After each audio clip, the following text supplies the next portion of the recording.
Welcome to the Pool Nation podcast, where it's all pool talk.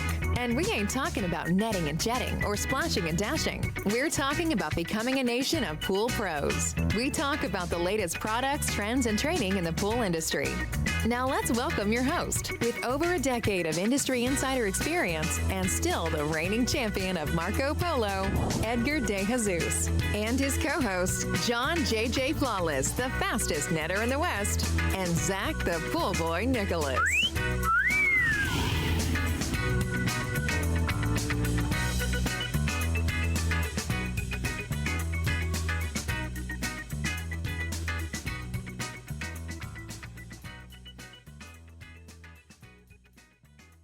Welcome, everyone. Third time's the charm. What? Third time's the charm. Welcome, everyone, to the Pool Nation Live podcast. I am your host, Edgar De Jesus, and yes, I am the reigning champion of Marco Polo, along with John J.J. Flawless, the fastest netter in the West, and the famous Zach, the Pool Boy Nicholas. And today, yes, we are in studio with the Cannonball King himself, Mr. Spider. Uh-oh. Every time, man. Wow. Here we go. Let me try it again. There we go. Wow, Spider. Is it because we haven't? No, we were here last week. I wasn't here last week. Oh, that's true. You weren't here last week. So he didn't have practice to press the little water button. Right, no. Spider? All right. Well, we have a whole new system in here, which is awesome. I love it. Oh. However, it's still pretty new. Uh-huh. And I'm not totally experienced with it yet, so we still get mistakes exactly like that one. So what they figured that they would do is like, hey, Robbie's coming back, right? So let's kind of test it while Robbie's here. Love it. I mean, yeah, the new systems are great. New systems are great. We were talking about new systems. Yeah. Behind the scenes, we can't share, but yeah, new systems we're not a fan of, right? Spider, I understand not finding the button. Yeah. But yours was a little bit of a bigger, than just a button. So we want that fixed. Yes, sir. That one's important. Definitely need. Hey, today we have Robbie Walker and Michael Villegas from Salinas in the studio. And yes, we are going to get into hot water, spas, hot tubs, and cold plunges. We're going to break down how water chemistry actually works, why it behaves differently than a pool, and what it takes to service it the right way. But before we do that, I want to welcome everyone to our live podcast, a podcast where it's all pool talk. And we ain't talking about netting and jetting or splashing and dashing. We're talking about becoming a nation of pool pros. And yes, we will talk about the latest products, trends, and training in the pool industry. But before we get started today, I want to thank our visionary partners for this podcast, the SPPA, Blu-ray XL, Aquastall Pool Products, Natural Chemistry, Raypack, Heritage Pool Supply, Hayward Pool Products, Poolside Tech, Pool Brain, Encore Brands, Knee Deck, and Encore Filtration. We want to thank them for their continued support. Mr. Zacharias, what's going on? That was quite the turnaround you had there. You kind of came out of the gate with some struggles, but you really... I cleaned it up? Yeah, that was awesome. It's almost like I've done it once or twice, right? You think, and there's no system, there's no new system excuse for you. You've been doing yeah. Well, it is the new system in the back, right? So, it doesn't allow my, teleprompter or notes? Yeah. You know what I'm saying. So, how you doing, Zach? I'm good. Excited to be here. Had fun hanging out yesterday with you guys and getting into the spa side of things. For me personally, we don't do spas, so it's not something that we actively think about. But I have to remember, this is a huge side of the industry. And there are different considerations when it comes to dealing with spas. And it was really interesting. I know we're going to get into a lot of it, but hearing some of the history on it and things like that is I didn't know any of that. So I'm excited to really get in and dive into that today. And this morning we tried to take you guys out for some dirty chais, but they didn't bite. They didn't bite on the whole dirty chai thing. Yeah, we were. John would be a little disappointed. Yeah. We're trying to live life clean, okay? Yeah. It's just, you try to take them out to get some fun. It took them, everybody listening, which, by the way, if you guys don't know, the Summer Moon is a thing for us. Yep. Oh, yeah. And I took them to Summer Moon, and Robbie comes back for the second time, and he goes, I'll pass on the moon milk. Can I get some heavy whipping cream? And I'm like, what? I'm still living off the sugar off the last one from a year ago, okay? You haven't had moon milk? Get you some moon milk, and you'll be living for You'll set for life. 5 days. Yeah. Yes. Yeah, that was too intimidating. That was too intimidating. It was too intense. Yeah, too intense. Yeah. Absolutely. So, Robbie, welcome back. How are you? Thank you for having me. Wonderful. I don't think I asked this last time with the introduction. I mean, it's, we got Pool Boy, we got John, the fastest netter, And then Edgar's just the Marco Polo champ? Like there's no Yeah. work, all play? Yeah. Okay. It's just, we got to balance it, right? I get it. You know, I get So it. we Two gotta- guys working and one enjoying. Yep. So I'm like, let them do the work. I guess. The work's in moving around when you're doing Marco Polo, right? So that's where all the work. That's why I'm thinner because I'm always swimming. in Oh, the here Marco we Polo go. thing, I knew we were gonna get there. But, What did you keep saying? There's always one of those guys at the table. One of those Absolutely. guys. Yes. Yes. wow. Already Zach, dropped 'em. already shots fired this early, bro? You knew it was coming. You knew it's coming. Keep you guys separated over here. So, Michael, welcome you. back Thank is the thing. Yeah. So it's very cool to be part of this. And just so you guys know a little bit of my history with Solenis, this is the only company that I work for in the industry. Been 17 years coming up in June.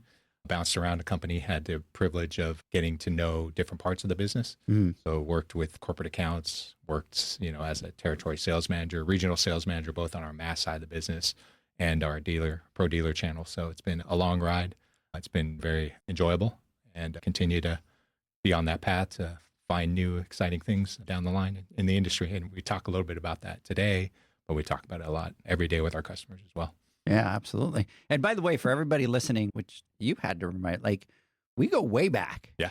Way back to the first Instagram lives that we ever did, huh? Yeah. That was a very long time ago. So we were talking about it last night, joking around, and it was like, it's already been like 5.5 years Yeah. back then, you Yeah. know? So I think it was March of 21 if we look back at the timeline. March 21. So, Yeah. So it's I think we're like episode 17 of Yeah. your Instagram Live. So it's very, out there on YouTube if anybody's interested in it. We talked a lot about slow dissolve Cal Hypo at the time. So it Yeah. was a big discussion at the time. Yeah, it was great and a lot of knowledge. And we talked a little bit about your journey yesterday, but it's kind of neat because you've been in a lot of the different pockets, right? Yeah. And I think people become, and I shouldn't say powerful, but just more like super knowledgeable about what it is that they're doing when they've been in all those different pockets. You get to see things very differently than somebody that's just been kind of in one corner of the industry. Yeah. So I know that you got a lot of knowledge. We're definitely going to talk about that. Before we jump in, I want to talk about a couple things really quick. June 6th at Heritage PEP branch, we are going to be doing a Heritage Pro Service Academy. We're going to be doing hands-on. There's about 5 different classes that we're going to be doing there. We're going to be doing heaters, pumps, automation, variable speed motors, deck coating out there. That's going to be June 6th in Van Nuys. The beautiful part about this one is part of the Heritage Pro Service Academy.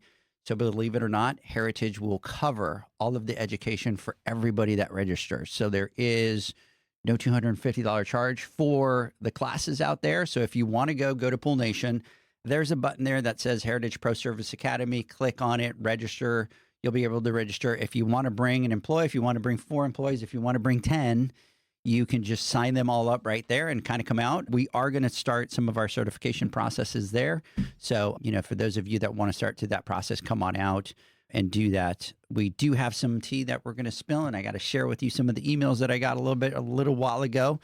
But the other thing that I want to do is just kind of give a couple shout outs out here for everybody. Before we get started, Jeanette, as usual, good morning. Big shout out to you out there. And then we're going to put your team on the spot to see who's coming over to say hi. So Yeah. I'm going to do it. ask you to throw Let's a do it. couple names out to see if they come over and they play. But anyway, Sharper Image, big shout out to you. Leon Brown, Javi, big shout out to you, brother. Tori Nicholas, let's Come on. go. Aquastar, Benny, big shout out. Here is Darling, big shout out. Kay Brooks. And I'm not even sure I can pronounce this one. Ians Crespor, and Justin. Big shout out to all them. So I am going to put a shout out because I know a lot of people from the Solenis side, and they told me they were going to be listening and they were going to be watching. So here's the challenge. You got to go into the chat and you got to say something embarrassing about Michael and something embarrassing about I Robbie. love it. Edgar is just kidding. He does not need that. So let's get started. Let's kind of get into this a little bit. I'm excited about the topic that you guys are going to talk about. And we kind of geeked out a little bit yesterday because we're going to be talking about, hot water chemistry, right? And a lot of times it's happened to me, it's happened to my employees, but we kind of try to treat that spa just the same way as we would treat that pool. And then obviously that really kind of backfires. So we're going to talk about a lot about that hot water chemistry, the spa chemistry. But before we do that, Robbie, it's been a while since you've been here. It was actually February last year. I looked it up yesterday. Mhm. Michael, tell me how many calls I got from him in that year. Yeah, that's And moving on to the next subject, so hot water. that's a touchy subject. That's a touchy subject. So, as you guys could tell, I'm a little bothered by it. But, anyways, Robbie, for those that don't know who you are, tell us a little bit about yourself. What do you do at Solenis? All that good Yes, sir. background. Yes, sir. So, yeah, thank you for having me back again. After a very busy year, I have not been in contact with you guys, but definitely missed it. But no, Robbie Walker, regional sales manager for Solenis, newly promoted to that in the Central Region, was a territory sales manager prior to that, started back in May of 2019. So right at 6 years. So excited to still be, moving and grooving along with the company and love what I do each and every day. Married to my beautiful wife, and we've got 2 children, a 20-year-old and a 15-year-old. So life's crazy at some points, but just amazing, blessed every day. So just good stuff. But yeah, so regional manager for the Central Division on the pro dealer side. So we've got our distribution, we've got our direct side, but loving life, loving the promotion, and newly into it. Started October last year, so just right at 6 months into it. Yeah. So. Well In your deserved. neck of the woods. Well deserved. More often. So, now there's no excuses. Well, there still will be excuses, but now I just need to be here. They're just higher level excuses. That's all. They're better. Which, by the way, right off the bat, I get Robbie should be doing voiceover for movie trailers. I can see that. Yeah. Is that a job opportunity? Just And depending on the movie, right? Yeah, that is correct. Yes. Hey, we talking Disney. Let's go. Let's have that conversation. yeah, I think it actually Pixar. a year ago. It wasn't that exact comment, but somebody said something about yes, my voice. I have been a coach of any sport. Period. Still referee, umpire, you name it. So the voice was ruined years ago, and it's never came back. No matter how much throat spray, throat lozenges, but yeah, I always get something about the raspiness. Yeah, but it's true. It does sound like a good radio Trailer, voiceover. Right? Transformers movie Yeah. coming out. Give us a- Welcome. Give us a little Whoa. just when it was safe to go back. Yeah. Yeah. Give us a little something. Oh, now you put me on the spot. Yeah, like just when you thought it was safe. Just when you thought it was over. There you There go. you go. Back. That's pretty good. Dang. So, hey, Justin, big shout out to you out there. Thanks for that. So, Michael, you talked a little bit about your journey in the industry, but can you tell our listeners a bit about yourself? Yeah. So Michael Villegas, been, like I said, with Solenis for 17 years. And in that time frame, bounced back and forth between several positions. Started in 2009 when we were Arch Chemicals at the time. Was asked to be a regional manager on our mass side of the business, located out to Arizona, and managed Team 17 at that time. We eventually got rid of that part of the business in terms of having what we called brand ambassadors at the time, going into Walmart's, True Values, Ace Hardware's, and merchandising, taking orders and everything. So when we got rid of that, I moved into more of a corporate account manager position, a regional corporate account manager position, eventually national account manager. Actually, we were telling the story yesterday, started some of the stuff, the initial stuff that we did with Amazon when we started getting some of our brands onto Amazon. And that was kind of interesting to get involved with that. I was only involved with it for a short period of time, then moved over to another national account manager position. And then after turning down, at the time, Buck Hall was in our pro dealer channel and turned him down twice before. Third time was a charm, brought me over to the pro dealer side and been on the pro dealer side for most of that time since 2016. Short stint working with one of our corporate accounts and then came back over to the pro dealer side. Now I'm the regional manager for the Western States.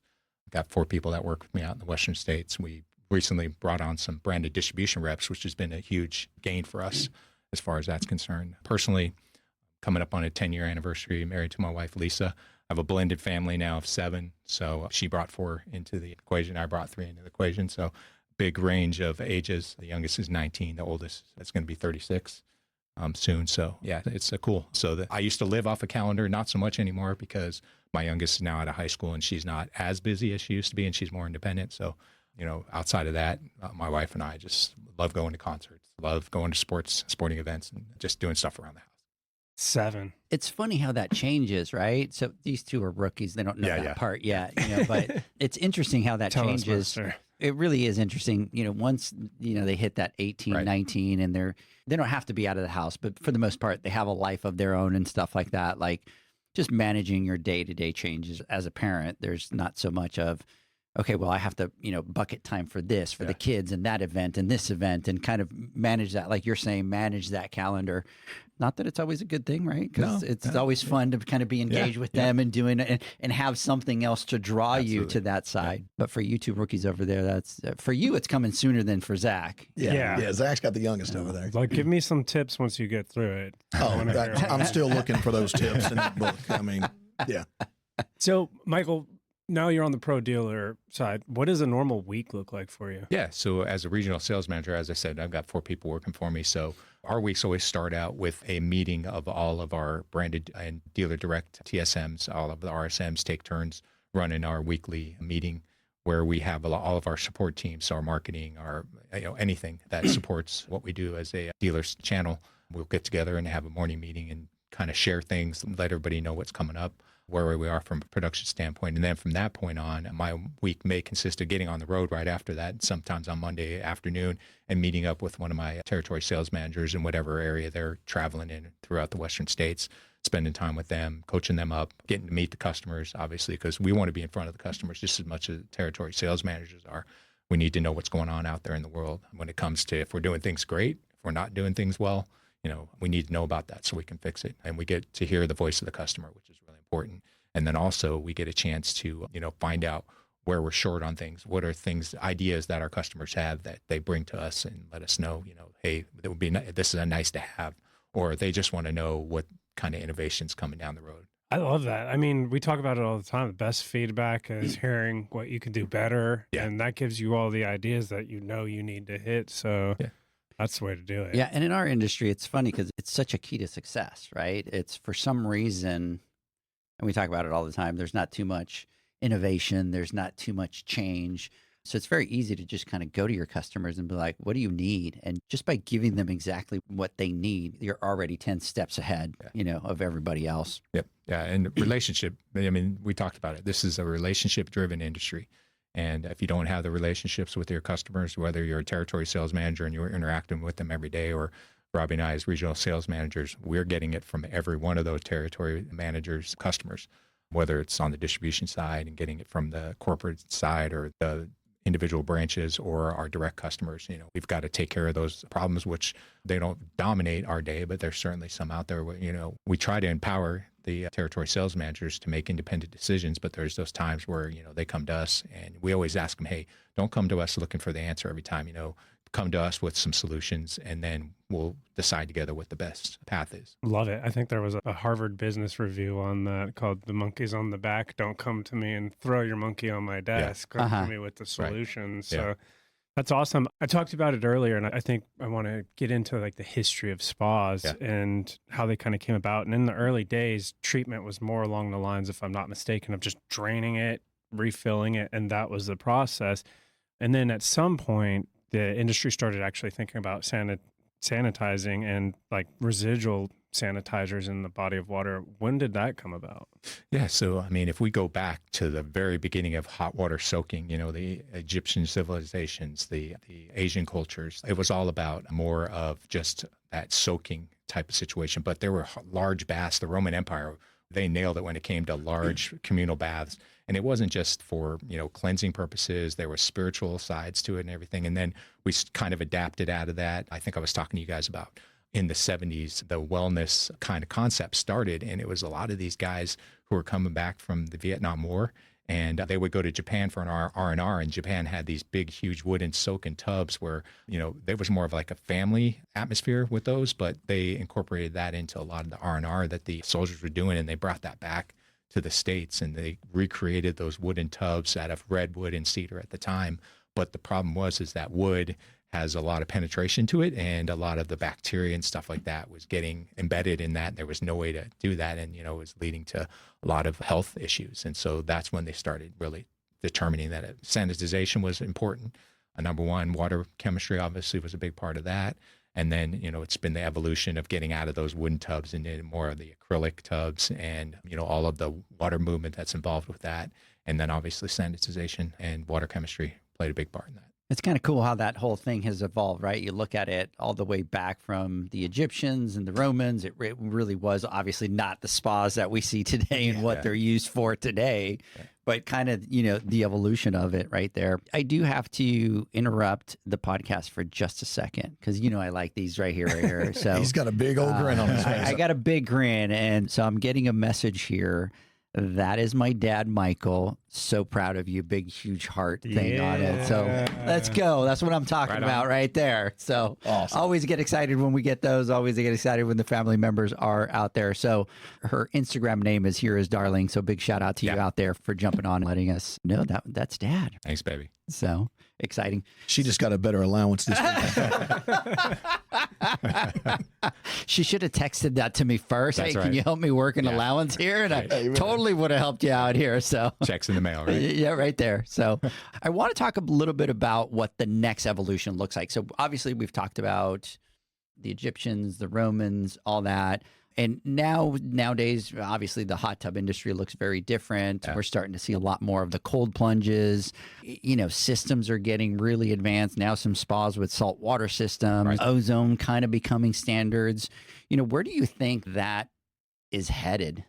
Yeah, we talked a little bit about that in regards to the combo swim spa with the hot tub on the side of it, you know, and what that entails. And, you know, we see that kind of being the evolution where they're taking both aspects in the wellness process, that, you know, ability to exercise in a big body of water without having it being in ground and needing, you know, a large space, and then comboing it with something where they can get immediately into, you know, a hot tub or, you know, whatever it is, whether it's a cold plunge, you know, and being able to transfer back and forth between that, seeing that kind of evolving in the industry for sure. Well, and then thinking about like where you were saying, Michael, it was more about the soaking part of it, right? Like more soaking and just being in that body of water, heated body of water for therapy, whatever. And then look at where it is now. Now it's the more jets you can pack in there, the more I've got this, put it into the swim spa. Now I've got the endless jet running where you're swimming and staying in the same place right there. So, I mean, where it's came from to where it is now. Yeah. I mean, that's a whole different ball game, but even 10 years ago, spas didn't look like what they do now. Luckily enough, we've been blessed in this industry that spas are a huge category, and many tubs are going out to the backyards. And so, you know, you're going to see them every day. The Pool Pro is, as they're going in those backyards. Yeah, and I think it's one of those things that we don't think about, but it's a huge chunk of the market. There's, you know, obviously we talked about it, the Airbnbs. I did so many of those above ground spas because the pools were older pools. They obviously didn't have the pool and spa combos and stuff like that. But man, you guys talking about yesterday, like I didn't even know that they had the ones where it's like a combo and here's the swim side and then here's the spa side and then two different temperatures. Yeah. Which is, you know. Don't they have some now with like lights and TVs and music and all sorts of stuff built into them? Yeah, I had one that had like the radio, you know, that the speakers would pop up and all that kind of stuff, and that was kind of crazy. But yeah, it's really amazing how that entire industry has changed, and also dealing with the side of like the inflatables, right? The inflatables with the small pumps, and I mean, they've got just these units nowadays that are thousands of dollars. I mean, some of these spas are getting into what, $20,000, $30,000, $40,000 for some of these big. Absolutely, all day. And that's the thing. It's like the word wellness isn't going anywhere.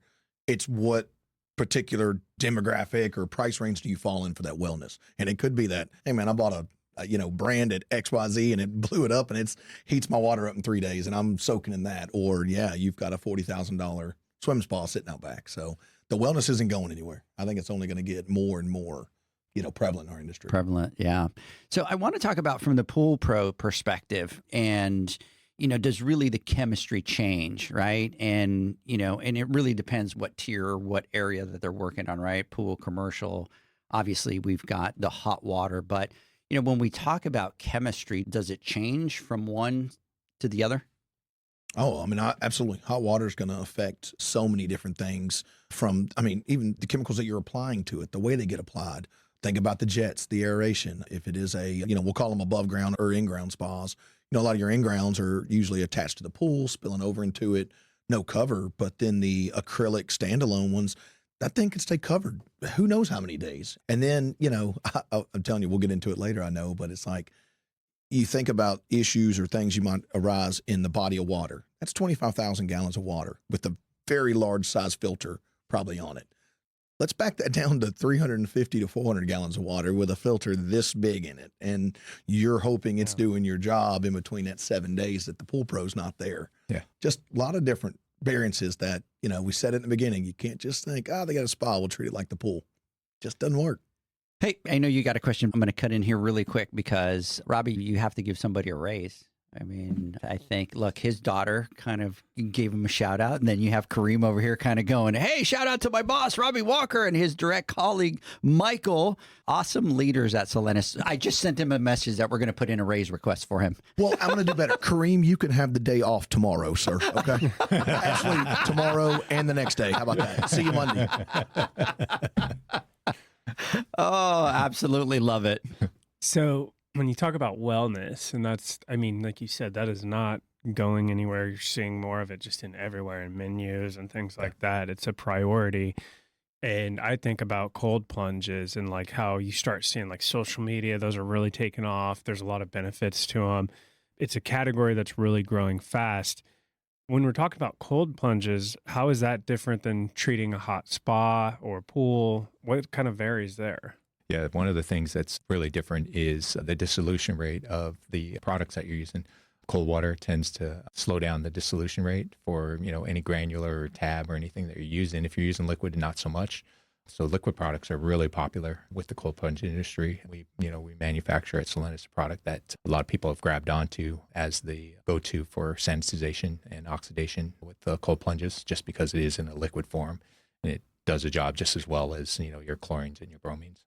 And that's not like cold water. That's cold water. Freezing water. Yes. Yeah. Have you guys done a cold plunge? I have not. No. You, Robbie? I have. We were actually in Mexico, and it was about 45 degrees, and I believe I lasted all of 32 seconds.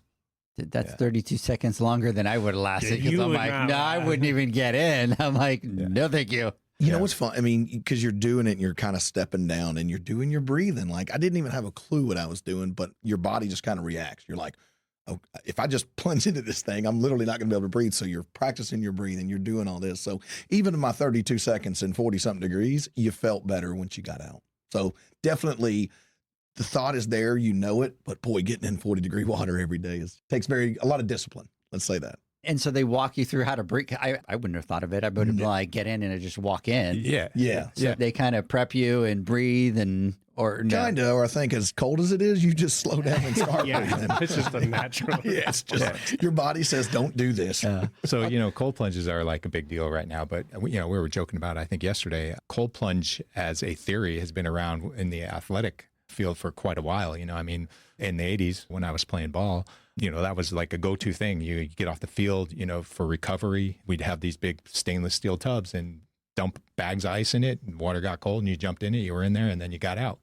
And, there's no sanitization going on in those, so that's kind of scary. Guys coming in full of sweat and jumping into those things, not taking a shower before anything. But that concept's been around as a wellness theory, so to speak, for quite a while, at least, since I was involved in sports back in the 80s. And if you think about it, it's true because like all the sports things that you watch and all the news, it's the guys are in these big ice baths sticking in there. Yeah. We were talking about it. It's like pictures with the big, ice packs on the thing taped and stuff like that. Taped up. Now. The cryotherapy. That's pretty crazy. The closest we ever got when I was a kid, in Idaho, we had a spa. And we'd get in it and then we'd go roll around in the snow and then jump back in. Oh, no. It just stings. No. The coldest I've gotten to the cold plunge. So I was born and raised in Puerto Rico. Beach, average temperature, 88 degrees. Yeah. I go out to California when I was like 18 and a whole bunch of friends like, let's go to the beach. I'm like, let's go to the beach. And so I run out to the beach, take my shirt off, and I just made a straight line for the ocean.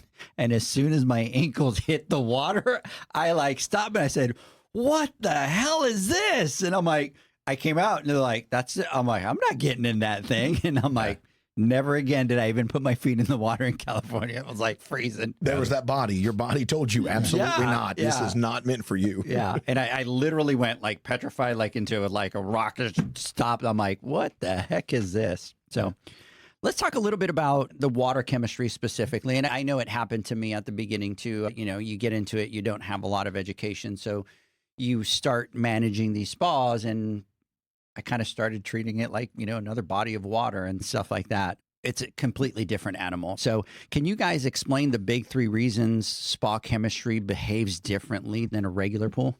Yeah, so if we're talking hot water or cold water, it's obviously the dissolution. With hot water, things dissolve much quicker as opposed to, like we said, with the cold plunges.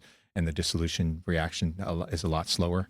So that's one thing. Microdosing. So, in a pool where you got 25,000, 30,000 gallons of water, as opposed to dosing, at maximum for most spas, 500 gallons of water. And what that means in terms of the teaspoon philosophy, as opposed to, pounds when we're talking large bodies of water. So that's the other thing. And obviously the battle that you fight constantly with aeration and pH rising as a result of aeration, with all those jets running and the bubbles and everything off-gassing, the aeration is naturally raising that pH. So you're fighting that on a daily, minute-to-minute basis. Just when you think you have everything locked in, you start turning those jets on, you get water moving, and you get that aeration. The pH starts rising pretty quickly.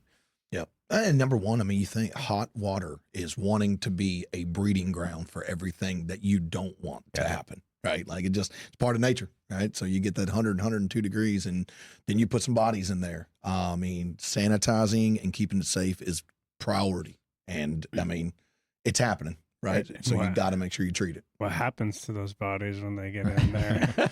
I think we're getting that to the biofilm later. So. So I heard like some stat, and we kind of have on the in-ground pool side with dogs. We have a And similar ducks, stat. Yeah, that 12 people in the spa are the equivalent of 150 people in a pool. Is that accurate? And what does that look like for sanitizer demand? No, I think that probably I think we said it yesterday. You could ask 8 people and get 8 different answers on that, but the philosophy isn't changing. It's a lot. So I definitely would think that'd probably be an understatement. There's another stat out there where it's, the average person in 100 degree or more hotter water, right, could be a bathtub, because essentially a spa is just a bathtub with a filter and some sanitization in it. But the average person will let go about 15 to 16 ounces of waste. Now that's exfoliating, that's sweating, we'll leave the imagination up to you. The rest of it. The waste. And, Yeah. So now let's put 4 of us in there, right? So we're talking 64 ounces. We're a half gallon every 15 minutes. Every 15 minutes? Yes. So are we going to a spa later? I don't know if we're close enough yet. Okay, maybe next episode. All right. I think I'll do a cold plunge. There you go. That cold water's sounding better and better every time, isn't it? Yeah. But yeah, that's a stat you get. So it's when we talk sanitization and we talk hot tub and safety, right? I mean, the wellness is there. The homeowner wants the wellness, the benefits of it, the therapeutic. Make sure it's safe. And that's what we'll go through today, is just some applications of what products can do it. Hopefully learn a little bit today, and to each their own on which direction they go.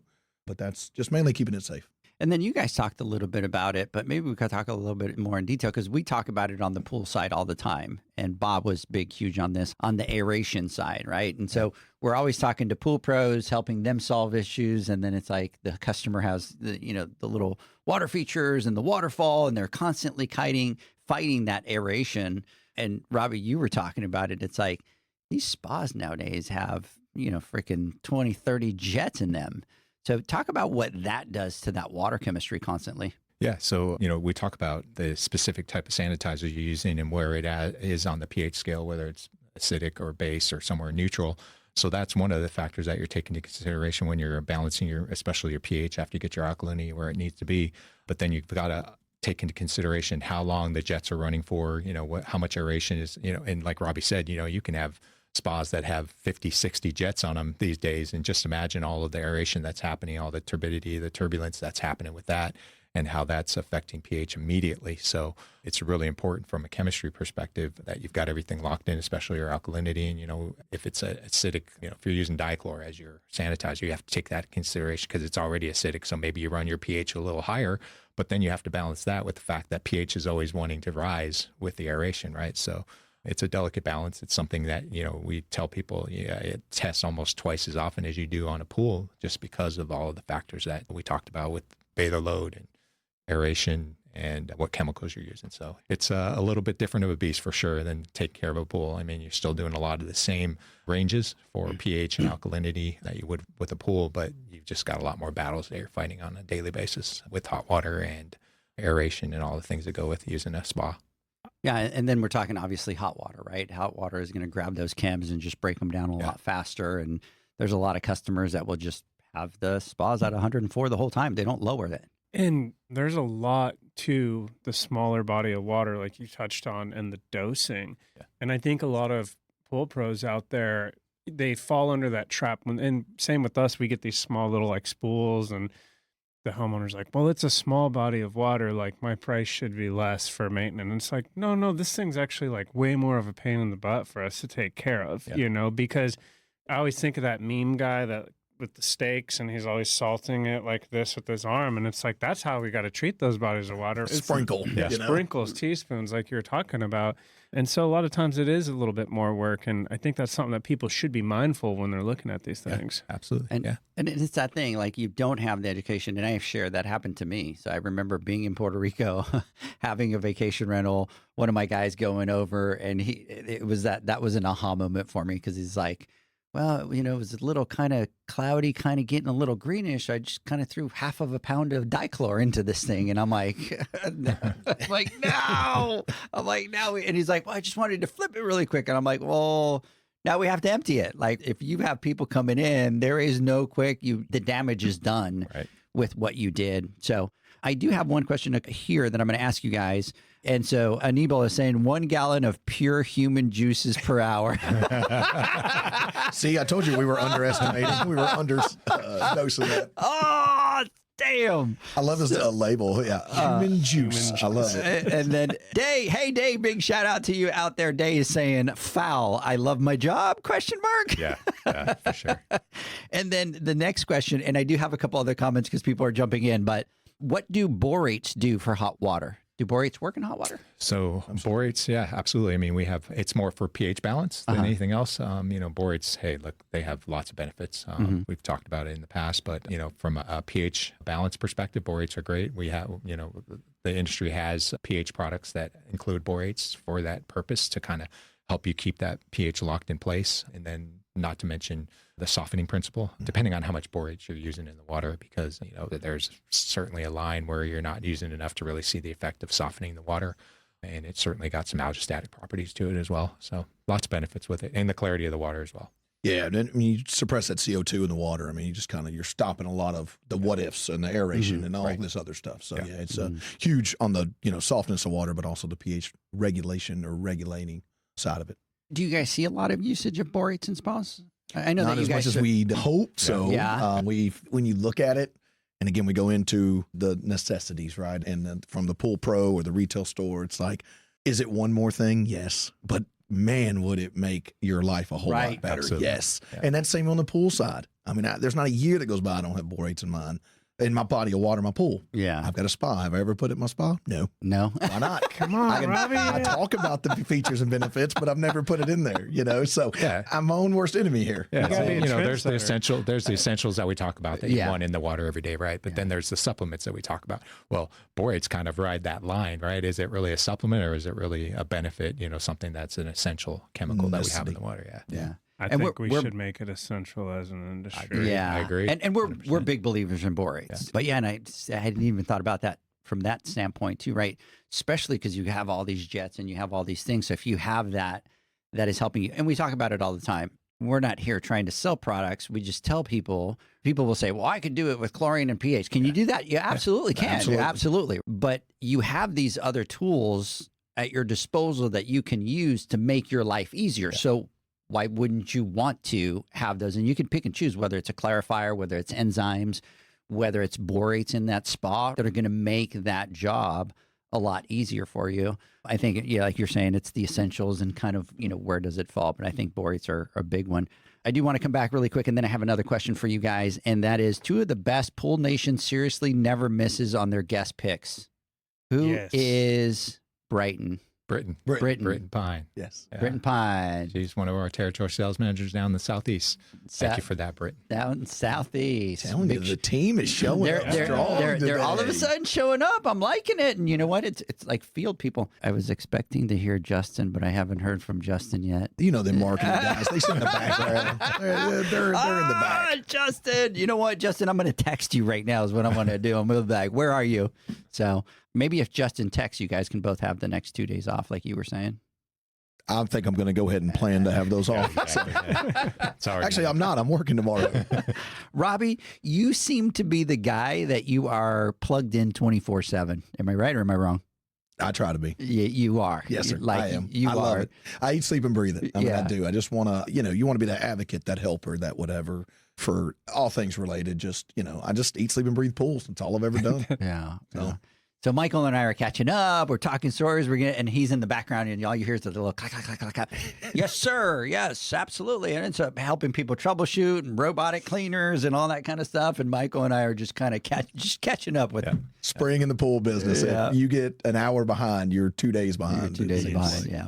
So let's talk a little bit about obviously sanitizers for spas, and what are those 3 maybe EPA products that should be used in spas? Yeah. So you got chlorine, Mhm. probably most prevalent. Say that actually in pools, yes, but spas, bromine is number 2.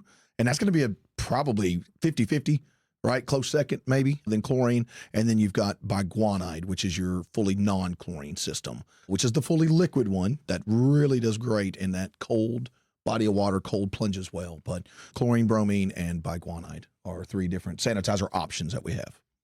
And so which one do you think is a lot more prevalent in the spa side of it? Well, I think from a hot water perspective, and not like Robbie was saying, more on the liquid side with cold plunge, but in the hot water, certainly bromine works best in hot water situations. But we see just as much, dichlor blends, bromine blends being used. It's really customer preference, how they want to dose. And obviously, we've got a lot of inline systems now that also, from a mineral perspective, which we can talk about as well. But I don't think that there's really a standout on the spa side. Everybody has their preference, and chlorine and bromine seem to play in the sandbox pretty much equally. Yeah. Let's talk really quick a little bit about bromine and chlorine because, again, typical thing. I started in the pool industry like everybody else, 0 experience, had some spas that had bromine in it. And so what did I do? I'm just going to convert them, So I just start using chlorine. I'm like, I don't need to use bromine anymore. And it's like, well, wait a second. On my spas at a 0, like 24/7. Talk a little bit about that, the bromine and the chlorine. Yeah, the efficacy for bromine is much better in hot water, so it tends to stay in the water a lot longer. It's less affected by temperature, so it seems to do a little bit better of a job from sanitization perspective, as opposed to dichlor being the main chlorine option, and doesn't hold up as well in hot water. So that's why I say, there's people who get education on one sanitizer to another, and they would maybe tend to, as they learn more about the differences, tend to lean more towards bromine because they hear that it does better in hot water, and who doesn't want a sanitizer that's going to be in the water longer, right? So they may tend to drift that way. But then there's certainly the other option, non-chlorine, non-bromine that's out there and available. And there's certain people that will latch onto that as well. Maybe they've got skin sensitivities, or they just don't want that chlorine or bromine odor, smell. So there's, like I said, lots of different options, and it's all about education and customer preference more than everything else. So I want to ask, go ahead, Robbie. Well, no, I was just going to say, I think from the Pool Pro side of it too, that possibly is taking care of that spa once a week. A couple things. One, the bromine, most common form is the 1-inch tablet form, right? So you're putting that in a floater. You're adjusting the bottom of it. So it is hopefully slowly dissolving throughout that 6 days and 23 hours you're not there. And then I think on the other side of it is, as Michael touched on, bromine will be more effective at a very different pH scale, right? So chlorine is most effective at the lower the pH. So 70.72, don't quote me, but 70-ish% chlorine effectiveness at a low 7.0, 7.2. The higher that goes, the way less the chlorine's effective. Where bromine, it's holding steady at a good 70-80%, I believe, effectiveness all the way through the pH scale. So 7.0 up to 8.0, somewhere in there. So you get a little more leeway in there. So for the Pool Pro, I'm thinking bromine, hey, a little more of an insurance policy that you're covered throughout that 7 days you're not there. Especially with all the aeration and all those pH things that you're fighting in there. I want to ask about biguanide. I gave you the question, yes. I was going to botch it, so I gave him the question. I just love the way he did it. It was biguanide with the fingers. So that's something, and I think a lot of people like myself, like I've heard the term lots of times. I've never dabbled in it. Can you kind of talk about what it is? When does it make sense? Kind of what is the golden rule when using it with a spa, when balancing a spa with biguanide? You want it? Yeah, sure. I'll take it. So, biguanide is the only other EPA registered sanitizer that's out there for pool and spa recreational usage. And it was synthesized back in the late 50s. PHMB, as it's known, other than saying biguanide or polyhexamethylene biguanide. I knew he was going to get that word out. Exactly. Late 50s, it was developed in England by Imperial Chemical. And it took a long time before it was, ICI, which was one of the forerunners of our current Solenis business. They submitted to the EPA in the late 70s under the Baquasil brand to bring biguanide into the pool industry as a sanitizer. It took a couple of years to go through EPA registration. We're actually coming up September of this year. It'll be the 45th anniversary since we got EPA approval to use biguanide as a EPA approved sanitizer for recreational water. So a big deal there. In the mid 80s, Baquasil was introduced as a brand into the industry. And it really is about a non-chlorine, non-bromine option, which were the two main sanitizers out there at the time. And it really took hold both on the Baquasil side with above ground pools because it increased the life of the liner. So even in vinyl liner pools, it increases the life of the liner. It's not as harsh on your skin. It's pH neutral. And it's not affected by UV. So there's lots of benefits to using it. And again, people who have skin sensitivities, really, it became an option for them to actually get in the water and enjoy it and not have that skin irritation. It doesn't irritate your eyes. But there's a lot of work that goes into it as well. But there's the same with ranges as far as parts per million in the water of your sanitizer, oxidizing out the water. We're using peroxide, heavy strength peroxide, to oxidize the bi-waste that's created when you're using biguanide. So a lot of the same principles for sanitizing and oxidizing, just with a different approach. And with all three of those, it's a choose one, don't. Correct. Yeah. Correct. There's some different, with bromine, you don't want to use it with chlorine, and with Baquasil or anide. Yeah, heavy incompatibilities with bromine and chlorine when you're using biguanide. So I want to talk about kind of the delivery methods, and we're talking about sanitizer, and how does it actually get in the water? Is it granules, inline chlorinators? What methods do you really recommend, and what ones would you steer pool pros away from? Well, I mean, we talked about it last night, just kind of, with each other, is 10 years ago, let's say dichlor, we would say, oh, it's just grainer put into the spa, right? If you don't put it in, it's not. Well, nowadays, double check your spa, because they are at the OEM level, right? They're coming out with canisters or pre-plumbed systems where it's already got a cylinder full of dichlor or bromine or different one. Or we talked about, a lot of the tubs now are coming with salt systems built onto them. So, I mean, delivery method could be a lot of different ones out there, but dichlor, always granularly added. Bromine, you do have some granular bromine out there as well, but majority of that's going to be used in the 1-inch tabs that go in a floater. And then the biguanide is more of the liquid. And that's where, being the liquid version, we just really highly, I know we've said it 5 times already, but the cold plunge of cold water. I mean, we all know it, right? No grain or product likes cold water. It's about like me and Edgar. Yeah. We don't like cold water, just like our products don't either. So that's where that liquid just comes in for that cold plunge. Be sitting on the bottom when you get back for the next visit. Right. Yes. Yes. So there's 2 things that I want, and I hope everybody takes from this, because I've obviously made all of these mistakes as I was going through my journey. But that's 2 things, right? That A, residual always has to be measurable, and there always has to be a residual in that water. We talk about that. Any body of water, that has to be a number 1. And then number 2 is that you balance first, right? And then you sanitize. But maybe you guys can explain a little bit of why those 2 rules are so important. You want me to take that one? Yeah, don't mind. Yeah. So obviously water chemistry is the most important thing, right? I mean, you want to start at your source water and know what you're filling your tub with when you're doing a fresh fill or you're draining and refilling.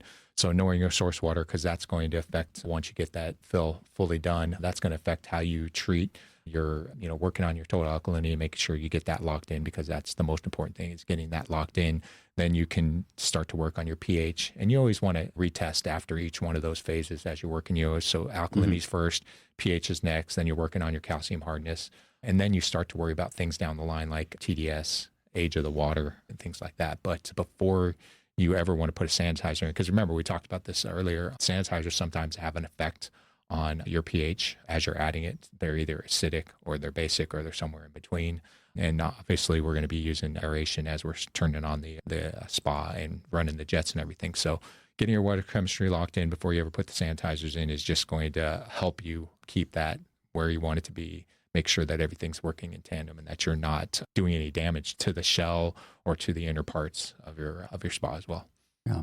And we talked a little bit about it yesterday, because I think some of the not a lot, some of the manufacturers are changing, obviously, as well. So it's important to know that source water, because Robbie, you were sharing that some of them, right, don't want calcium above a certain amount because then it kind of voids warranty and all that kind of stuff. So it's really important to know that incoming water. No, definitely. And then, I mean, even the certain manufacturers, the Baguanide, you know, they highly kind of go against it on some of the highly more plastic ones. It's got more plastic fittings and stuff like that. So yeah, it's definitely know your tub, know what the manufacturer's saying. We don't want anybody to get into the warranty aspect to where they say it was something with chemicals, even though we'll argue with them, but we'll adhere to their warranty. So, hey guys, let's do this. Let's take a quick word from our sponsors. When we come back, we will get into shock and oxidation. We'll be right back. Pool pros have specific needs when it comes to general liability insurance. The SPPA program has you covered. With 3 tailored and customizable general liability options, SPPA makes it easy for pool pros to feel secure. Find out more and get covered at thesppa.com. U.S. Motors Neptune Variable Speed Motor provides a versatile replacement solution for all your pool pump motor needs. This motor can communicate with pool control systems, provide low voltage options to work with time clocks, and can be installed as a standalone pump motor. The Neptune motor can be easily installed on existing pumps, upgrading them to a variable speed pump without the need for replumbing. Enjoy energy savings and quiet operation by installing a Neptune Variable Speed Motor today. For more information and to find your local distributor, visit usmotors.com/pool.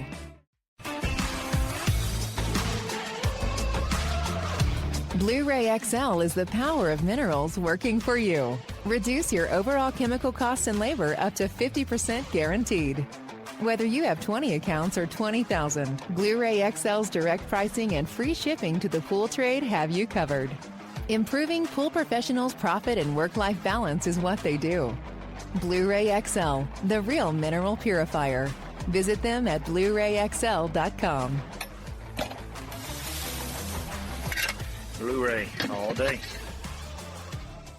Meet the Pipeline Pump from Aquastar Pool Products, the next generation of variable speed pumps designed for serious efficiency. At its core is a high-performance permanent magnet motor that's totally enclosed and fan-cooled, delivering consistent energy-saving operation. Paired with Aquastar's patented high-efficiency volute design, the Pipeline Pump maintains optimal flow while cutting down on energy use. And it's not just efficient, it's incredibly quiet. Thanks to a high-tech rubber motor mount that absorbs vibrations and dampens sound, the pipeline runs smooth and quiet by limiting turbulence. Its 2.5-inch internal frame ensures unrestricted water flow, and it's available in both 1.5 HP and 3.0 HP models, each with 2-inch and 2.5-inch union fittings for flexible and efficient installation. Experience the pipeline difference: incredibly quiet operation, peak efficiency, and proven performance. Ask your supplier for the Pipeline Pump from Aquastar. Available now. Natural Chemistry, a leader in specialty water care solutions for over 30 years, is proud to provide products that make pool service easier than ever before. Its unique enzyme formulations in Pro Series Pro Blend improve efficiency of your pool program while reducing frequency of filter cleaning and scum lines. Natural Chemistry is also well known for its wide variety of phosphate removal solutions that include a non-clouding formula in Phos-Free and extremely high-range removal with Pro Series Phos Remove or Phos-Free Max. Save time, save money, save work with Pro Series products. Stop sacrificing durability or efficiency with the help of Raypak's new Avia HD models that utilize NITEC, their exclusive industry-first technology. NITEC heat exchanger technology is Raypak's latest solution to superior strength and maximum efficiency when it comes to residential pool heating. With 900% more nickel compared to copper nickel in critical surfaces, NITEC creates an ideal surface to protect against scale formation and erosion without compromising on Avia's 84% thermal efficiency. Learn more at raypak.com/NITEC. The next evolution in lighting is here. Universal Color Logic 2.0 from Hayward. The latest in pool and spa lighting was designed with you in mind, making installation a breeze. Upgrades include a detachable cord and first-of-a-kind adjustable lower catch to overcome variations in plaster thickness. As always, Universal Color Logic lights retrofit into virtually any in-ground pool or spa while delivering industry-leading, vibrant color. Visit Hayward.com to discover more. Welcome back, everybody, to the Pool Nation Live podcast. We come right back, and the shout-out goes straight over to Kareem because, hey, he got a shout-out from somebody else. Oh, really? Yeah. Hey, Kareem rocks. He will be at my branch at Heritage in San Antonio on the 29th for a chemistry class. Can't wait to learn. We are all about education. So let's go. So big shout out to them out there, and let's jump back. And I know we're already fighting for time, and it's like I told you guys, it's like it's going to seem too much fun, you know.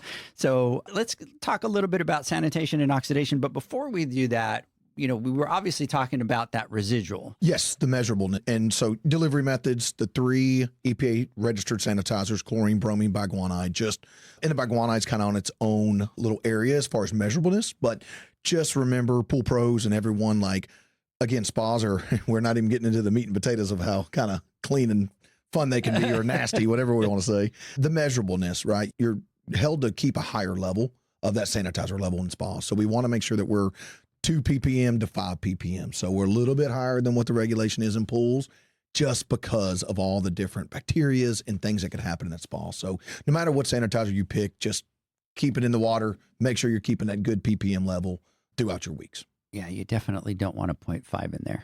No. Yeah. Or 1. It's like, no. And we talk about it all the time, right? Everybody listening, you've got to have a measurable residual, and it's very important. And then obviously, because we are talking spas, they're smaller, it's hot water, you're getting all these bathers in there. It's better to play it and be a little bit on the higher side and play it safe for those bathers in there.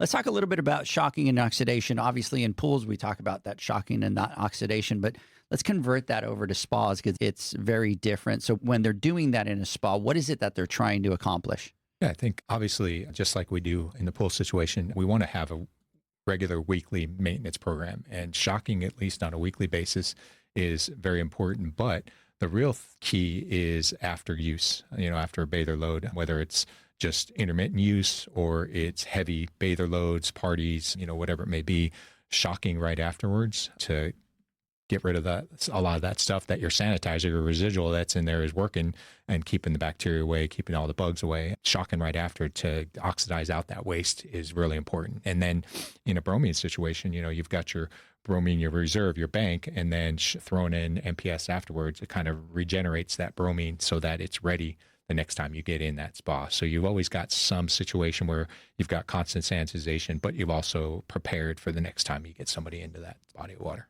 Definitely. I mean, we battle combined chlorine on big bodies of water. We talk about pools, 20, 30, 25,000 gallons. You're going to get combined chlorine and some, byproduct in that water that you just got to oxidize it out. And, using MPS, that's our, highly recommended shock of choice for hot water, just because it is a great oxidizer and it is going to get in there and get rid of any contaminants that residual sanitizer just cannot seem to break down, kill. So yeah, definitely needed. I want to ask, you guys were talking about something yesterday and leaving the cover off after shocking for like 15 minutes or something. What is that about? Well, I mean, definitely just letting it gas off, right? Letting it get some fresh air. I mean, everything needs it. We, on the pool side, we battle out with auto covers sometimes. And it's a double-edged sword because, man, that auto cover, I got it to keep all the contaminants out and the leaves out and this and that. But it's got to breathe, right? Same thing with that spa. You want that to kind of get some air, get some gas off going on inside there. Let some byproducts, again, go through the release of air. So definitely. And then, look, Pool Pro, it doesn't have to be exactly 15 minutes. But if you're there, you're hitting the pool, you go to the spa first. Let's leave it open. Let's turn the jets on while we're adding our product to it. Let's go dose the pool. Let's come back, turn jets off, put cover back on. So any kind of breathable nature when adding the chemicals and just weekly is just key. And, you'd be so surprised about how communication is so important with the customers, because these are the things that if you explain to the customer, they're going to do it, right? But you kind of have to educate them and say, hey, 2 things, right? 1, you have the soccer team come over and play and swim at your pool and be in the spa. Let me know and have the conversation and just be like, here's a little bit of extra dichlor that I'm going to have you add to that as soon as they're out of the pool. And the reason why you want to do it, and explain to them, we want to kill all that bacteria. We want to kill all those things that are in there. And we want to have that spa ready. We don't want your, 6 kids from the team playing and then you and your husband kind of go, hey, we're going to go have a relaxing time and then get into that spa. And if you have that conversation, they're going to do it. They're going to want to protect themselves. Same thing with the spa cover. It's like, look, if the kids are out there, whatever, take the spa cover off, let it breathe. So have those communications with the customers, because you'd be surprised when you communicate how well they will partner with you on that. So yeah, let's talk a little bit about biofilm. and this one could probably have its own episode, I think. Right? It could, and people may not ever want to get in a hot tub again. But. So, can you guys explain exactly what biofilm actually is and why it's such a big problem in spa plumbing? Well, see, I think one of our viewers did it. It's just pool juice, right? Or Human juice. Human juice. That's what we're going to call it from now on, human Yeah. juice. So we'll call it. We're going to make a shirt for Robbie, and on the back of it, we're going to just put human juice. I am episode human juice. 298. But no, I mean, so biofilm, it's a little bit of everybody that's left over in that body of water. I mean, I hate to put it that way, but that's probably the easiest way for our minds to think about it is it's a bathtub with a filter and a sanitizer. Yeah. We said it earlier. Water's touching from the top of your head all the way down to your toes. I mean, it's part of it. The way I like to explain it to a lot of people is just, think about your household plumbing. Your household plumbing, Drano, we said it yesterday, just kind of cutting up. Like Drano's been around for, I can't even tell you probably how many years because of non-living organics that's coming off your body. Let's call it a shower, a sink, whatever, and going through plumbing. What's the difference in our spa? So the spa is doing the exact same thing. So no matter how often you're shocking the sanitizer, you're doing a great job. Again, guys, we've thrown stats of how much waste, how much ounces per, how many minutes in the spa, but just know that it happens. Biofilm will start creating inside the plumbing lines, dark areas. If you could pull the skirt off a spa right now, it's, hundreds of foot of plumbing that water's flowing through, and that will start to grab just like it does in your household plumbing. And once it starts grabbing and getting thicker and thicker, and then it's grabbing even more stuff, it's a sanitizer consumption, right? It's a shock consumption. It's going to wreak havoc on you.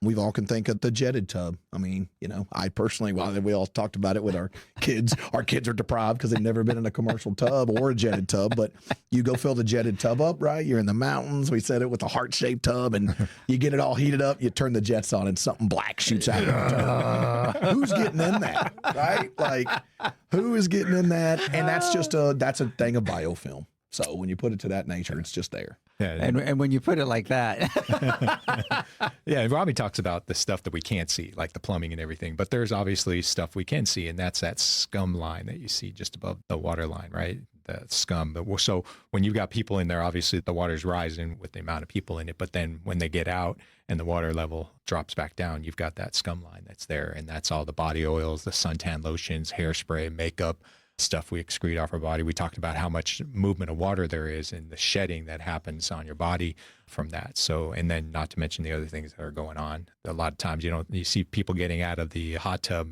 half hour later, they got a drink next to them, and they're not leaving the hot tub at any point. So there's things going on that we all know are going on in there. So there's just lots of different things that create that human juice. that human juice. And the foam, right? That's going to be a thing, human juice. What's that? The foam, right? Yeah, we were talking about that, right? And the kids get in and they kind of do the little beard with the little, foam. It's Foam like, is not a natural reaction for spas. Some may think that. What did you call it, Robbie? Well, we're not going to go there. We're on live TV here. But yeah, a lot of people, you just think, oh, foam, it's a hot tub. It foams. No, it's really not. It's not supposed to. Yeah. So for everybody listening, if you have a hot tub and there is foam, you have got a problem.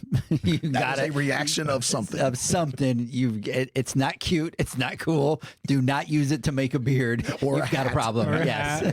It could be as innocent as, your calcium range, but there's obviously some other things that can be going on. We talked about it. Foaming can, we'll talk about it during the supplement section, but foaming can happen for a lot of different reasons. Yeah. And so it just indicates there's a problem there. You got to, there's a root cause and you got to fix it. And when I'm talking about biofilm, is it true that even before the spas really even started up, it can be in there?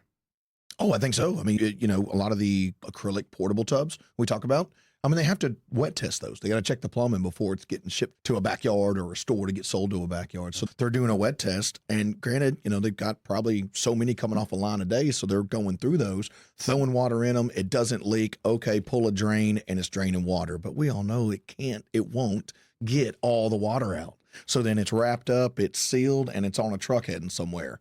How long does it sit there? How long does it sit in the store? Did the store use it as a wet tub and then drained it again? There's going to be water left over in there. And we all know sitting water, stagnant water is going to create that biofilm and that nastiness, or human juice as we call it. So we talked about in the beginning, the refill and the drain, that still needs to be done. We're not out of that. So how often should a spa be purged? Yeah, so we talk about anywhere from 90 to 120 days is kind of that range. I obviously would lean more towards the 90 days. There are lots of people that we know out there that, for whatever reason, whether it's I don't want to pay for the refill on the water or I don't have the time to do it, and they let that water sit stagnant there for quite a while. But the age of the water is definitely a factor as far as chemistry is concerned. You start to get from, how often you have to put chemicals in, you start to get those total dissolved solids. If you're not using liquids to treat your spa, you get that TDS level above 1500. Stuff either isn't dissolving anymore because there's just no more capacity to do that.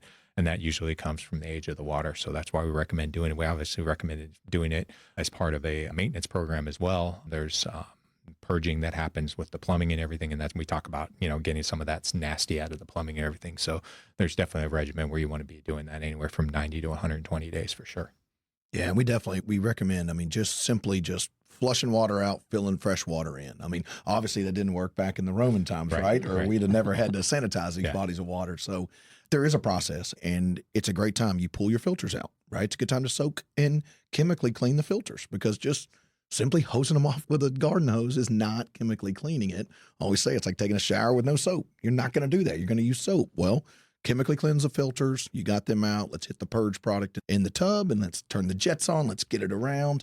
Then let's let it do its thing for 24 hours and continually break down some of the biofilm, the stuff in the plumbing, and then get a good drain on that pool or that spa. So, doing that at least, 6 months.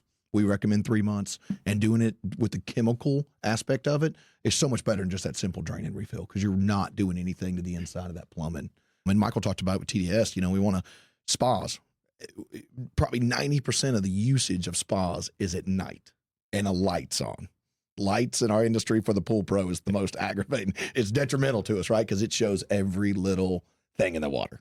So spas are very tough. You want to make sure that you got the best quality of water in there. Yeah. You want the best quality of water and the crappier lights. Yeah. Dim the lights. Dim the lights. Set the mood. Set the mood. Let's talk a little bit about supplements in the pool industry. In the spa, because obviously like ozone, UV, AOPs, or that's becoming really common on a lot of these new spas and stuff like that. Are those replacing the primary sanitizer in these spas? No, not at all. Whenever you're using ozone, UV, AOP systems, you're always going to use a primary sanitizer. Any one of the 3 EPA registered, they should always work in tandem. Obviously, if you're using something like supplemental sanitization, the load on your primary sanitizer is going to decrease because you're getting an assist from those. But primary sanitizer should always be used in tandem.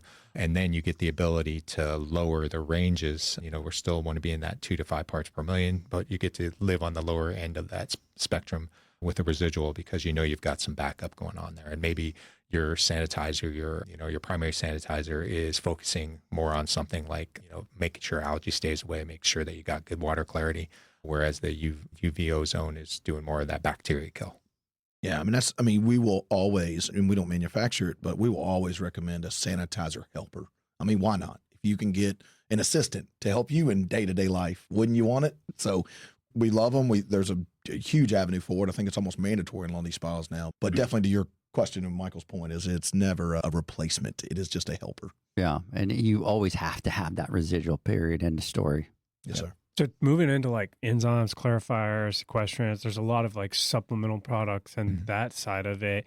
And a lot of people use these reactively. It's like, oh, hey, I'm having a problem, cloudy water or something like that. And then they start to explore this as like a more of an after the fact treatment. What would you say about using those things proactively in your routine? Oh yeah, by far. You get the best way, going to the enzyme question, that is, an enzyme works best the least amount more frequently added, right? So the least amount I can put in, that enzyme is actively out there looking and going, compared to, it turned cloudy because I had 5 people over last night. Let me just dump and go. Not saying it's not going to get a benefit, but yeah, to have that least amount more often, that works for your regime. If it's a homeowner, a couple times a week be fine. And then it depends on usage. We talked about that with oxidizing, sanitizing, and I think that'd be also with the enzyme treatment. If you're an avid user on it, hey, put a little, couple teaspoons in or a couple ounces in every time you get done with it. So we can actively be helping you proactively eat up any of the non-living stuff inside there. It's like an insurance policy. That's why I look at all of those things. Like, yeah, could we really stick to the fundamentals and like just the bare minimum? But like, why not use these tools available that help so that we have that insurance policy? Oh, yeah. No, Edgar said it earlier. Look, does chlorine and acid work for you? It may, but man, there's a whole lot of other cool stuff you can use. Yeah, there's one thing that is listed as a supplement, but it really should be something that you're using every time you refill, and that's a metal and scale preventative.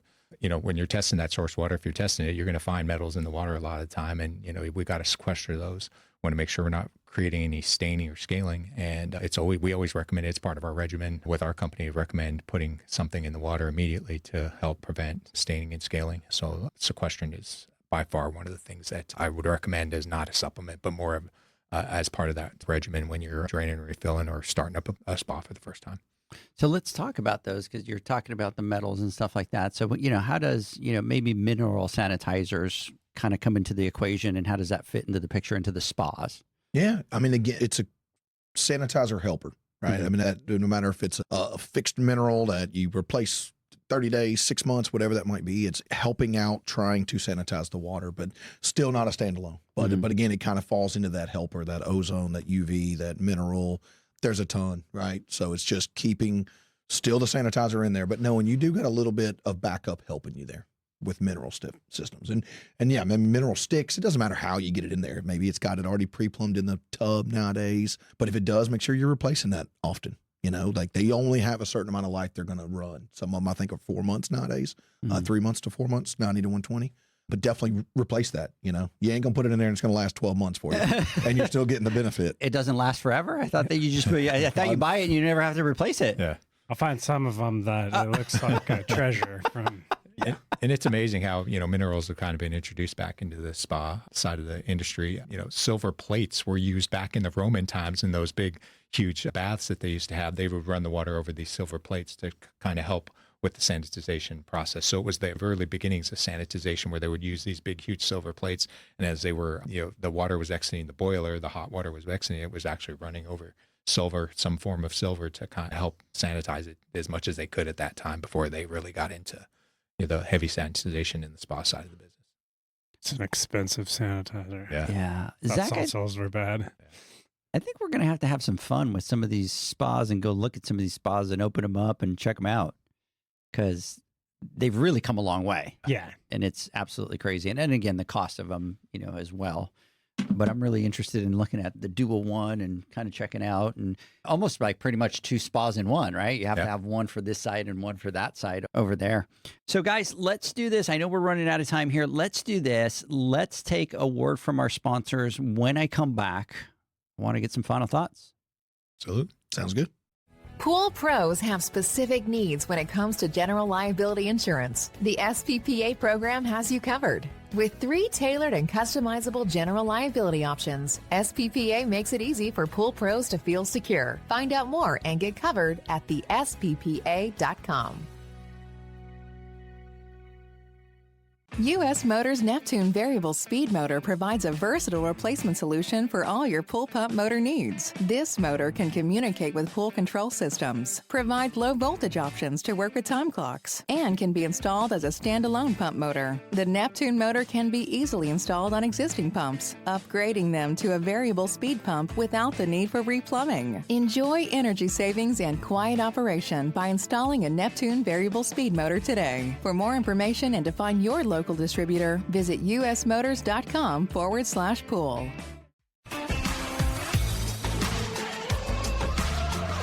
Blu-ray XL is the power of minerals working for you. Reduce your overall chemical costs and labor up to 50% guaranteed. Whether you have 20 accounts or 20,000, Blu-ray XL's direct pricing and free shipping to the pool trade have you covered. Improving pool professionals' profit and work-life balance is what they do. Blu-ray XL, the real mineral purifier. Visit them at BluRayXL.com. Blu-ray all day. Meet the Pipeline Pump from Aquastar Pool Products, the next generation of variable speed pumps designed for serious efficiency. At its core is a high-performance permanent magnet motor that's totally enclosed and fan-cooled, delivering consistent energy-saving operation. Paired with Aquastar's patented high-efficiency volute design, the Pipeline Pump maintains optimal flow while cutting down on energy use. And it's not just efficient, it's incredibly quiet. Thanks to a high-tech rubber motor mount that absorbs vibrations and dampens sound, the pipeline runs smooth and quiet by limiting turbulence. Its 2.5-inch internal frame ensures unrestricted water flow, and it's available in both 1.5 HP and 3.0 HP models, each with 2-inch and 2.5-inch union fittings for flexible and efficient installation. Experience the pipeline difference: incredibly quiet operation, peak efficiency, and proven performance. Ask your supplier for the Pipeline Pump from Aquastar. Available now. Natural Chemistry, a leader in specialty water care solutions for over 30 years, is proud to provide products that make pool service easier than ever before. Its unique enzyme formulations in Pro Series Pro Blend improve efficiency of your pool program while reducing frequency of filter cleaning and scum lines. Natural Chemistry is also well known for its wide variety of phosphate removal solutions that include a non-clouding formula in Phos-Free and extremely high-range removal with Pro Series Phos Remove or Phos-Free Max. Save time, save money, save work with Pro Series products.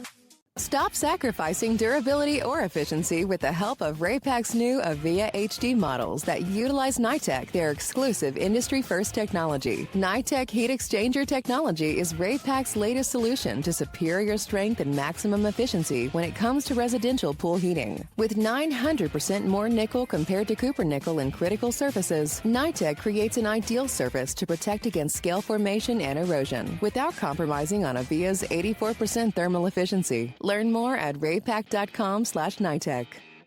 The next evolution in lighting is here. Universal Color Logic 2.0 from Hayward. The latest in pool and spa lighting was designed with you in mind, making installation a breeze. Upgrades include a detachable cord and first-of-a-kind adjustable lower catch to overcome variations in plaster thickness. As always, Universal Color Logic lights retrofit into virtually any in-ground pool or spa while delivering industry-leading, vibrant color. Visit Hayward.com to discover more. Welcome back, everybody, to the Pool Nation Live podcast. We continue our conversation with Robbie and Michael. And I do want to come out here before we close and give a couple shout outs because we've kind of stopped giving shout outs because we were running out of time. But hey, let's see here. Where did I leave off? It's Just a Pool Tech. Big shout out. Maria Ensenada, Brandon Greer. Big shout out. Alexa, Rethink Pool Care, Pool Pro Pure, Golden State Pools, Valley M, Day. Big shout out. Easygoing, Leak Service Locators. Big shout out to you. J War. Big another shout out to you. Clearwater Pools and Spas, Revved Up Apparel, Academy Pools, Korea Pools, Barstow Pools, Fabrizio, Johnny, Leontini, Cannonball Pool Company. Big shout out. SCP San Jose, giving you guys shout outs over here. That's probably your section over there, right? Yep. Seventh Gen, big shout out to you. Tracy and Atlantic Bulk Water. Big shout out to all you guys. Thank you for jumping on here and listening. Mr. Zacharias, let me get some final thoughts. It always amazes me with our industry and the eat, sleep, breathe pools, right? It's how extensive the industry really is. And I'm down in our bubble and we're in-ground residential. We're very limited on what we actually do, but there's just so much more to it. And so today, sitting here listening, like I've learned a lot. And there is a huge side of this industry where the health and wellness is going to continue to just grow and grow. It's becoming more popular in every area of life. And so I don't see it being any different over here when we talk about these cold plunges and spas and things like that. It's really interesting to me. Thank you for coming on here and sharing the stuff today and talking about it. I had a lot of fun hanging out with you guys yesterday. And I look forward to kind of continuing to learn about this. And for anyone listening, I mean, we talk about revenue streams and micro businesses. Like this is another opportunity to build onto that. Absolutely. Robbie, final thoughts? Yeah, no, definitely. Yeah, it's been a great time. We always enjoy coming and visiting and hanging out. And it's not even I know it's a podcast, but it's just hanging out with guys. Like we just put a set of headphones on and a microphone in front of us. Spas was a great topic. We went back and forth like, hold on, we don't manufacture spas, but it's something our pool pro sees daily. It's something that I personally just think it's at the tip of the iceberg. I mean, smaller backyards, smaller footprints, right? Like, I mean, they're putting houses anywhere they could put them, and you don't have that room for that big backyard. And as you said, Zach, the wellness, it is not going anywhere. We all need a little bit probably better wellness in our life. So I think we're just at the tip of that, the swim spas, the combos, whatever that might be. And so we just want to equip anybody that's listening, the pool pros, the retailers, whatever it might be. Reach out to us. We're here to help, and we hope today was a good day. So. Yeah. Hey, Michael, the one good thing is I know that Robbie's now going to reach back out to me. Yeah, absolutely. He knows not now, gonna, right? He's not going to wait. I'm going to hear from him at least before October. Yeah. 100%. Yeah. Michael, final thoughts? Yeah, absolutely. I mean, I love talking about this. I did a lot of research before we came on the show and we found out we were going to be talking about spas, and we could literally have 3 or 4 more sessions like this where we could dive down. I mean, listen, we've gone almost, an hour and a half now, and we haven't even named the word jacuzzi. And most people know hot tubs as jacuzzi. And, there's a cool picture that in our training deck that we did yesterday with a picture of that first jacuzzi motor. And thank you to Rick Rowland and Amanda Lane for sharing the model that they had at their shop at Champagne Spas in San Diego. They allowed me to take some pictures of it and see what it was. And, I'd never seen one before. And just amazing how far we've come in the technology advancements with, jetted tubs and motors and all of the moving parts and everything with the spa industry, where we've got these huge, massive swim spas and everything. And just knowing that getting water moving with that first jacuzzi pump where we've gotten today. So we could have, several discussions about different side topics with the whole spa industry. So appreciate the time. Allow us to give a little bit of education. Hopefully people leave here with a little bit more than they knew before they got on.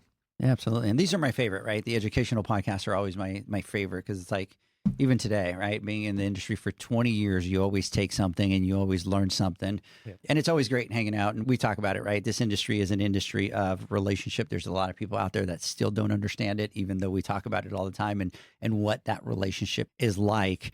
And for us, we're truly pool people. And that's, I joke around with you, Robbie, with constantly being, but trust me, I'm the exact same way. I don't turn it off, right? It's pool 24/7.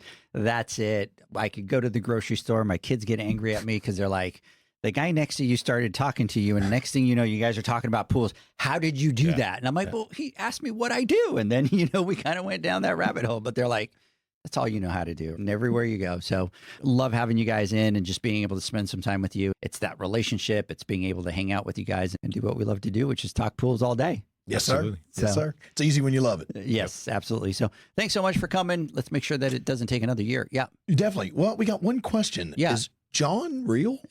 I mean, I've never shook his hand. I mean, is he still out netting pools? Is that what he's doing right now? He's probably like Flash going around trying to get all his pools done. Maybe he popped in and out of here. He was so quick I didn't see him. Maybe he was up on the Zoom and you didn't notice him. Man, I just wondered. John, maybe one day.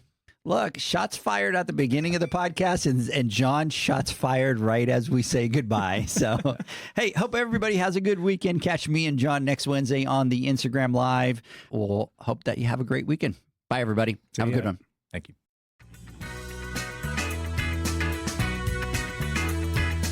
Thanks for listening to the Pool Nation podcast, a member of the Pool Nation family.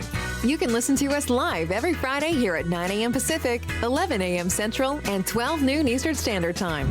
You can find us at Pool Nation or PoolNationPodcast.com, on Facebook, or on Instagram at Pool.Nation. And to find more info about Pool Invoice, the billing software built specifically for the pool industry, go to PoolInvoice.com.